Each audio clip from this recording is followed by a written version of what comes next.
So we all know the ancient belief that Maharishi Patanjali was an avatar of Sheshnag, and when he descended to earth with the intention to teach, he made a very specific and unusual request. He said, I want exactly 1000 students, not one more, not one less. He further instructed that there would be a thin cloth dividing him and the students. All the children would sit on one side and he would sit alone on the other. A single castor oil lamp would burn between them. Dim, cool, flickering just enough to cast a soft shadow of his movements on the cloth, but not bright enough for anyone to see clearly. His condition was simple yet strict. The children were to write down whatever knowledge arose within them or downloaded from the cosmos while he performed his asanas behind the cloth. And no one was allowed to lift the cloth up and look. So the session began. Patanjali sat behind the cloth doing his asanas and radiating knowledge. The students, 1000 number, kept writing down whatever streamed in their mind or downloaded from the sky. After writing and writing and writing, after a certain time, maybe an hour or so, suddenly one boy felt an urge to pee. He thought it's okay. No one will notice one guy just sleeping out for 2 minutes and coming back. So he ran out, relieved himself, and came back running. But what he saw made his heart stop. The cloth was gone. The lamp was still burning, and all 999 students had been reduced to ashes. Terrified, he looked around and saw Maharishi Patanjali standing there. The boy fell to his knees, trembling. Patanjali, with deep compassion but firm clarity, told him, because of your action, this happened. Yet, Patanjali did not deny him the knowledge. He taught him, but he also gave him a curse. As punishment, he said, you will become a Rakshasa, a demon. You will ask 3 questions to everyone who passes your cave. If they answer incorrectly, you will devour them, you will eat them. You will remain cursed until someone finally gives the correct answers. So the boy transformed into a demon and lived in a cave. Travelers passed often and he asked them the 3 deep questions. Who are you? Where were you before birth? And where will you go after death? Nobody gave the correct answer. So he kept eating them for years, for centuries, perhaps millennia. Finally, out of compassion, Patanjali himself went to the cave, disguised as an ordinary man. The demon asked him the same questions. Patanjali answered perfectly. Instantly, the curse broke, and the demon returned to his original form, a young boy once again. Patanjali said, come, let me give you the rest of the knowledge. So once again, the child sat and wrote as the master transmitted profound wisdom. So after few hours of writing, just like before, he suddenly felt the urge to go to the toilet. He thought, I'll be back in just 2 minutes. What harm can it do? He ran out and returned quickly. But when he came back, a goat was chewing the leaves he had written on, because in those times, knowledge was inscribed on leaves, not paper. The boy rushed and saved whatever he could. And that leftover portion, the few surviving leaves, became what we now know as Patanjali Yoga Sutras. Now, what does this story actually mean? What symbolism were our ancestors trying to convey? Pause the video and reflect on it and come back. Welcome back.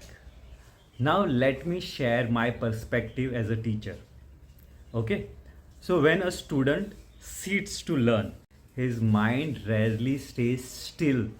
It wanders in thousand directions at once.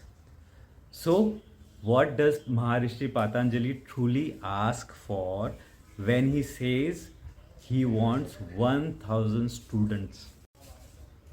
He wants 1000 scattered thoughts of your mind to sit down, focused, silent, attentive. The cloth represents the closed eyes. The castor oil lamp represents a cool, gentle awareness. Your eyes are closed, but you are not asleep. Correct? Behind that cloth, meaning behind your eyelids, the master does his work and knowledge begins arising from within or downloaded from the cosmos. But the body keeps sending signals, digestion, temperature, sensation, and eventually the feeling to go to the toilet. Symbolically, the urge to pee is the intrusion of a mundane thought, and the little boy lifting the cloth represents the mind opening its eyes even slightly. To distraction, nazar hati, durgatna ghati. The moment he lifts the cloth, the connection with Patanjali breaks, and those 999 students, children, turns to ashes, represents your 999 wandering thoughts dissolving when you realize a mistake. You know how when you break a vase by accident, suddenly your mind stops wandering. Huh? All your thousand thoughts collapse into one sharp awareness. Oh no. That's what the story points to. Scattered attention turning into single pointed awareness. Patanjali giving knowledge to that single surviving boy symbolizes inner clarity. But the curse, that's a metaphor too. When Patanjali says, eat those who give wrong answers, he means sit with your eyes closed, ask, who am I? Where was I before birth? Where will I go after death? All those questions, and whatever a wrong answer, and whenever a wrong answer arises, devour it, destroy it, remove it, eat it. Huh? The demon eating people is the inner practice of rejecting false identity again and again. Eventually, after consuming all wrong answers, the mind becomes subtle, pure, and finally gives the right answer. And that's and the curse lifts. My personal belief is that when all the wrong answers get deleted, he himself becomes Patanjali. And Patanjali does not have to come, he himself becomes Patanjali. And when he becomes Patanjali, the curse is gone, right? Because he is enlightened. Eventually, after consuming all wrong answers, the mind becomes subtle, pure, and finally gives the right answer. And the curse lifts. Then comes the goat. Why a goat? Because a goat constantly says "मैं, मैं," which in Hindi means me, me, me. So the goat represents our ego. Even after receiving knowledge, the ego tries to eat it up. The individual self identity. And whatever escapes the ego's appetite, whatever the boy could save, is what reached us as the Yoga Sutras. That's the story, and that's the symbolism, the beautifully layered meaning wrapped in myth, metaphor, and wisdom. The moral, the learning of this entire story is very simple yet deeply profound, and we have to apply it from tomorrow when we attend Patanjali.